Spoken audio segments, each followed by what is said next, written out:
भक्तों, कार्तिक मास की दिव्यता शब्दों में व्यक्त नहीं की जा सकती। यह ऐसा महीना है जिसमें साधना भी है, सेवा भी है, दया भी है और दिव्य ऊर्जा भी। चतुर्मास का यह अंतिम चरण है जब भगवान अपने भक्तों के भीतर बैठी थकान को प्रेम में बदलते हैं, कर्महीनता को प्रकाश में बदलते हैं और जीवन में नव ऊर्जा भरते हैं। बैकुंठ चतुर्दशी वह अद्भुत तिथि है जब भगवान विष्णु और भगवान शिव का मिलन हुआ। दो महाशक्तियों का संगम, हरि और हर का मिलन। इसे सृष्टि ने देखा, देवताओं ने नमन किया और आज भी यह रात्रि हमें वही संदेश देती है। भक्ति में भेद नहीं, ईश्वर एक ही है। मार्ग अलग हो सकते हैं, लक्ष्य वही परम सत्य है। हरि हर मिलन का विराट अर्थ समझेंगे, कार्तिक की साधना के रहस्य जानेंगे, वेद पुराणों में वर्णित लोक मंगल चमत्कारों को सुनेंगे और जीवन को बदल देने वाले उपाय सीखेंगे। यह कथा आस्था से अधिक आत्म जागरण की कथा है। बैठ जाइए, ध्यान करें और इस पवित्र यात्रा में साथ चलिए। इस संसार में हर समय प्रकाश और अंधकार का युद्ध चलता है, पर कार्तिक वह महीना है जिसमें मनुष्य को अपने भीतर के अंधकार से जीतने का अवसर मिलता है। इस मास में प्रातः ब्रह्म मुहूर्त में स्नान, दीपदान, तुलसी पूजन, दान पुण्य, जप ध्यान, संतों की सेवा, अन्नदान, यह सब केवल कर्म नहीं, यह मन को देवी आवृत्ति पर ट्यून करने का मार्ग है। शास्त्र कहते हैं कार्तिक मास में एक दीप भी अज्ञान के 1000 पर्दे हटाता है। इस मास में किए गए छोटे से छोटे पुण्य के लाखों गुना फल मिलते हैं। बैकुंठ चतुर्दशी, हरि और हर का मिलन। एक समय की बात है, भगवान विष्णु अपने भक्तों पर कृपा करने के लिए काशी पहुँचे। काशी जहाँ कण कण में शिव तत्व जीवित है, जहाँ गंगा तट पर उन्होंने शिव भक्ति की ध्यान की मुद्रा में बैठ गए। जब माला उनके हाथ में, चिंतन शिव का, समर्पण पूर्ण। शिव जी प्रसन्न हुए और ठीक उसी समय विष्णु जी ने सहस्त्रदल कमल अर्पित किए, पर एक कमल कम पड़ा और उन्होंने अपने ही हृदय का कमल अर्थात अपनी आँख अर्पित करने का संकल्प किया। ऐसी भक्ति देखकर शिव जी भाव विभोर हो गए। उन्होंने स्वयं विष्णु के सामने प्रकट होकर कहा, हे विष्णु, तुम मेरे हृदय में हो, तुम्हारी भक्ति अद्वितीय है। उस समय आकाश में तेज फैला, धरा पर शांति उतरी और दिव्य घोष हुआ, आज हरि और हर का मिलन है। यही दिन बैकुंठ चतुर्दशी कहलाता है। यह दिवस यह बताता है, भक्ति में भेदभाव नहीं। जिस शिव का है वह विष्णु का है, जो विष्णु का है वह शिव का है। संप्रदाय अलग हों, हृदय एक होना चाहिए। शास्त्रों में कहा गया है, हरि हर में भेद नहीं, ज्ञान एक, स्वरूप एक, नाम दो। धारापात और दीपदान, दिव्य साधना। बैकुंठ चतुर्दशी पर गंगा स्नान, तुलसी शालिग्राम पूजा, शिव जलाभिषेक, दीपदान, भोजन दान, यह सबसे श्रेष्ठ माने गए हैं। रात्रि विशेष फलदायी है क्योंकि यह साधना की रात्रि है, माया से अमृत की यात्रा की रात्रि। शास्त्र कहते हैं, दान से दुर्भाग्य कटता है। विज्ञान कहता है, दया और सेवा से मस्तिष्क में सेरोटोनिन उत्पन्न होता है और मन शांत होता है। यानी दान का लाभ आध्यात्मिक भी, मानसिक भी, सामाजिक भी। कार्तिक की इस रात गरीब को भोजन देना स्वयं विष्णु को भोजन देने जैसा माना गया है। एक नगर में एक राज ऋषि थे, भगवान के परम भक्त। उनकी साधना इतनी गहन थी कि वे अपने आसपास आध्यात्मिक ऊर्जा की दीवार रच देते। उन्होंने कार्तिक व्रत किया, तुलसी पूजन किया, सबसे बड़ी बात तप, संयम और सेवा को जीवन का आधार बनाया। उनका नाम था धनेश्वर। एक दिन कुछ लोग अभिमानवश उनके पास आए और कहा, हम काशी जा रहे हैं प्रभु से वरदान लेने, आप क्या चाहेंगे? धनेश्वर ने मुस्कुराकर उत्तर दिया, मुझे कुछ नहीं चाहिए, संसार में जो कुछ दिया है वही बहुत है। मेरी प्रार्थना है जो भी चाहो वह दूसरों के हित के साथ जुड़े। यही सच्चे साधक की पहचान है। जो मांगे वह केवल लोक कल्याण के लिए, जो पाए वह समर्पण से। धनेश्वर के इस भाव से नगर में सुख आया, अकाल मिटा, लोग प्रसन्न हुए। इसीलिए शास्त्र कहते हैं जहाँ निष्काम भक्ति होती है वहाँ कृपा निश्चय उतरती है।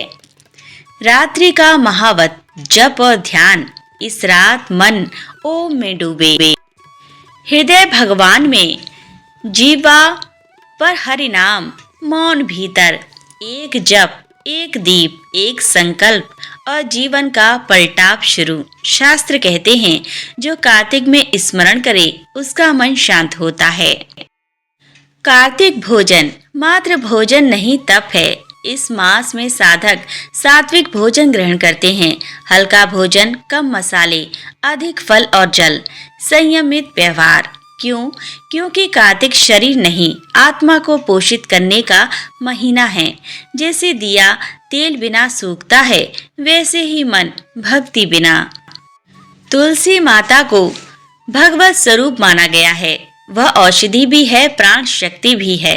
कार्तिक में तुलसी को दीप लगाने का फल है मन निर्मल, गृह में शांति, नकारात्मकता का नाश, लक्ष्मी जी की कृपा, हर घर में आंचल सी महक, भक्ति सी सुगंध और रक्षा सा आशीर्वाद। एक दीप जला दीजिए, अज्ञान मिटेगा। दीप दान का रहस्य, मन प्रकाश में, विचार श्रेष्ठ, सैडनेस हटती है, ईश्वर से जुड़ाव बढ़ता है। आज की रात्रि विशिष्ट है। दीप को घर में नहीं, आकाश दिशा में उठाकर दिखाइए।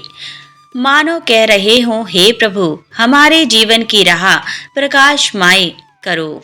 यह रात यह संकल्प लें, मैं शुभ करूंगा, बुरा बोलूंगा नहीं, क्रोध नहीं, छल और द्वेष नहीं। हर जन्म में परमात्मा का दर्शन। जो बदल सकता है वही सच्चा साधक है। धन वृद्धि के लिए तुलसी पर घी का दिया और श्री मंत्र 108 बार। रोग शांति के लिए नीम व तुलसी की पत्ती उबालकर स्नान करें। संतान सुख, गाय को गुड़ रोटी खिलाएं। घर में शांति, एक दीप दक्षिण दिशा की ओर जलाएं। मन स्थिरता, ओम नमो भगवते वासुदेवाय का जाप करें। मानसिक बल, रात को 11 बार हरे राम हरे कृष्णा धीरे शांति से भाव से।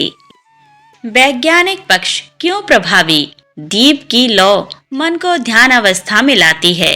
मंत्र कंपन से न्यूरॉन्स सक्रिय होते हैं। दान से डोपामाइन एंड सीरोटोनिन बढ़ते हैं। ब्रह्म मुहूर्त में ऑक्सीजन शुद्धतम होती है। गंगा स्नान स्किन इम्यूनिटी बढ़ाता है। धर्म और विज्ञान एक दूसरे के पूरक हैं।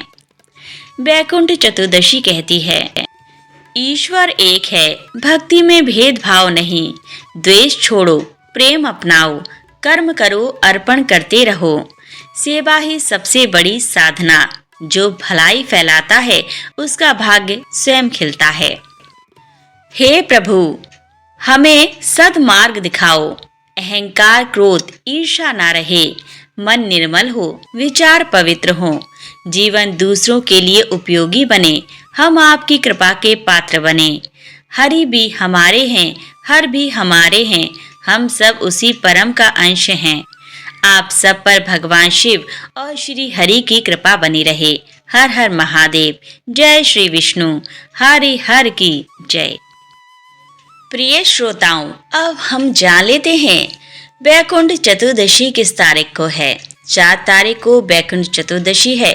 4 तारीख को जो कार्तिक उद्यापन करते हैं रात भर जागना होता है। 14 को रात्रि भर तुलसी मैया के चरणों में तुलसी पत्र चढ़ाया जाता है। मंडप के नीचे माई को बैठाया जाता है। भगवान गोविंद श्री कृष्ण को बैठा लेते हैं। शालिग्राम भगवान को रख लेते हैं। बड़ा सुंदर सा मंडप बनाया जाता है। तुलसी स्तोत्र का पाठ होता है, कीर्तन होता है, हरि जागरण होता है।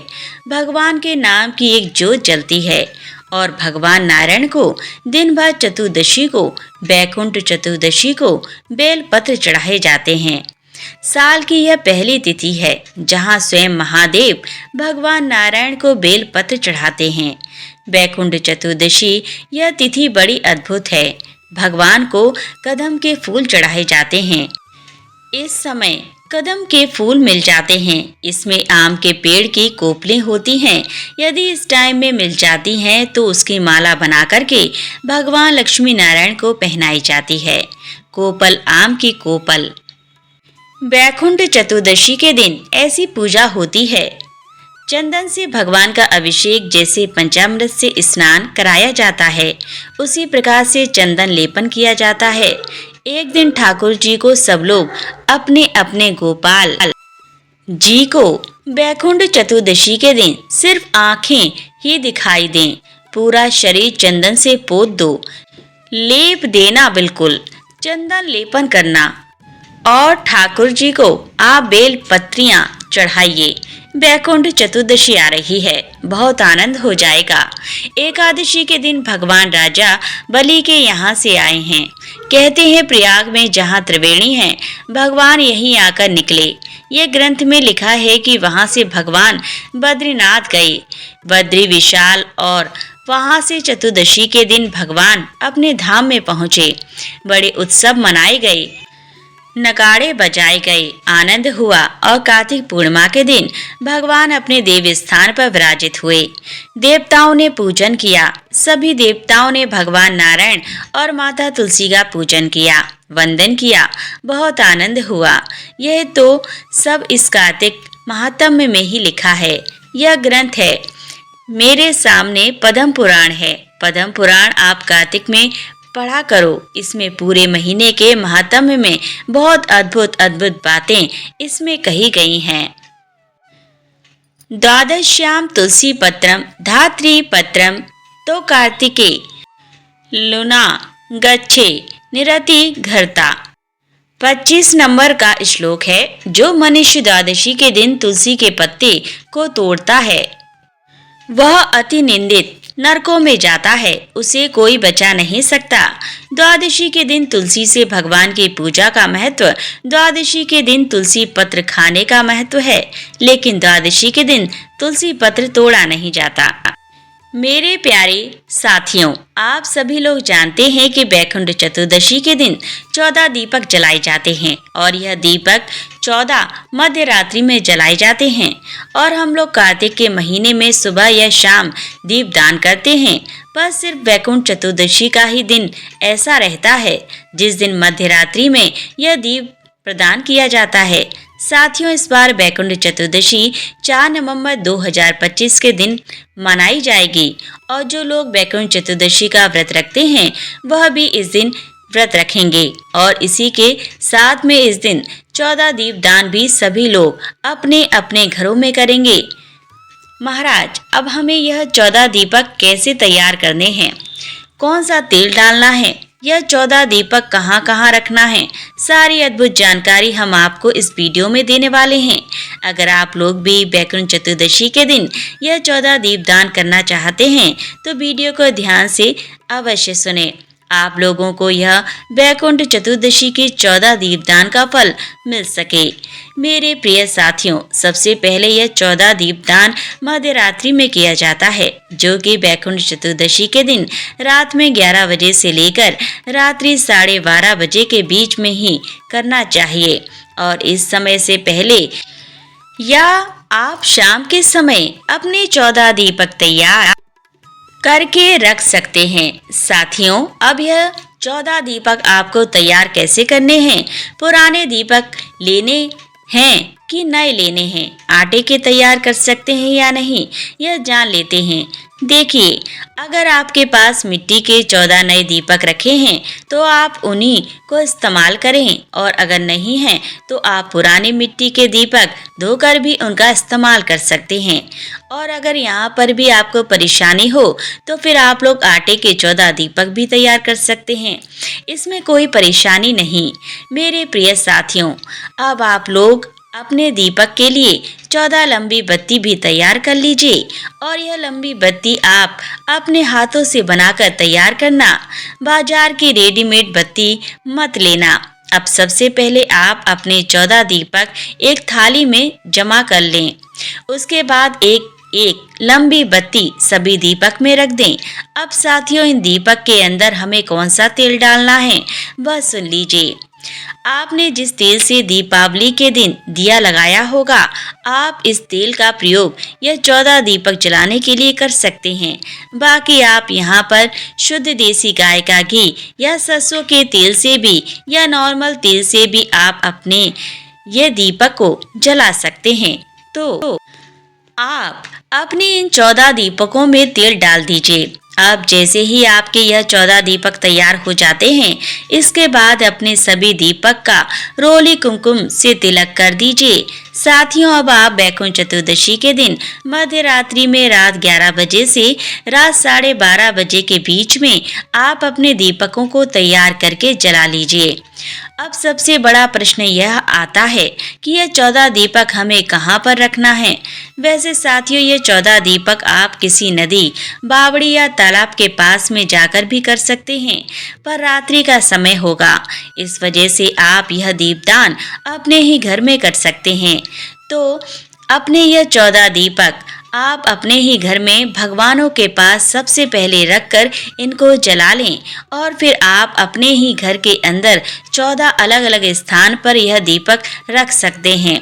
अब स्थान कौन से हैं वह भी जान लीजिए मेरे प्रिय साथियों। अभी हमें इन 14 दीपकों में से सिर्फ 2 दीपक ही अपने घर में रखते हैं, बाकी घर के बाहर रखने रहता है।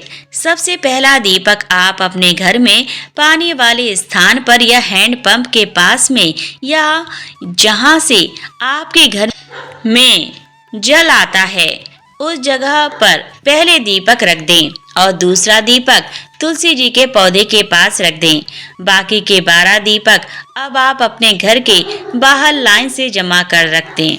यह 12 दीपक आपको अपने घर के बाहर की जो दीवार है वहां पर भी रख सकते हैं या बाहर जमीन पर भी अपने 12 दीपक को लाइन से जमा कर रख सकते हैं। जैसे ही घर के बाहर यह 12 दीपक आप रख देते हैं, उसके बाद आप अपने घर के अंदर आ जाएं और फिर घर से बाहर ना निकलें। साथियों, इस तरीके से आपको अपने ही घर में बैकुंठ चतुर्दशी के दिन यह चौथा दीप दान करते हैं। और अगर आप यह 14 दीप दान करने के लिए नदी के पास में या तालाब या सरोवर के पास जा रहे हैं, तो आपको पूरे 14 दीपक ही लेकर जाने हैं और वहां पर अच्छी सी जगह देखकर लाइन से जमा कर देने हैं। साथियों, ज्यादातर लोग यह 14 दीपदान अपने ही घर में रहकर करते हैं, क्योंकि मध्य रात्रि के समय यह दीपदान किया जाता है। तो रात के समय घर में यह दीपदान करना सही रहता है, बाकी आपकी मर्जी है। मेरे प्रिय साथियों, बैकुंठ चतुर्दशी का दिन भगवान शिव और भगवान नारायण की मिलन का दिन होता है, इसीलिए इसे हरिहर मिलन का दिन भी कहा जाता है और यह दिन बहुत ही विशेष माना जाता है। और कार्तिक मास की शुक्ल पक्ष की चतुर्थी तिथि को ही देवउठनी एकादशी मनाई जाती है और हमने आपको 14 दीपदान करने का तरीका बता दिया है। आज की यह वीडियो यहीं संपन्न होती है। आपको हमारे द्वारा दी गई जानकारी कैसी लगी और क्या आप लोग भी अपने घर में बैकुंठ चतुर्दशी के दिन 14 दीपक जलाते हैं? कमेंट में जरूर बताएं। राधे राधे मेरे प्रिय साथियों। तो फिर मिलते हैं अगले वीडियो में नई जानकारी के साथ। तब तक के लिए नमस्कार।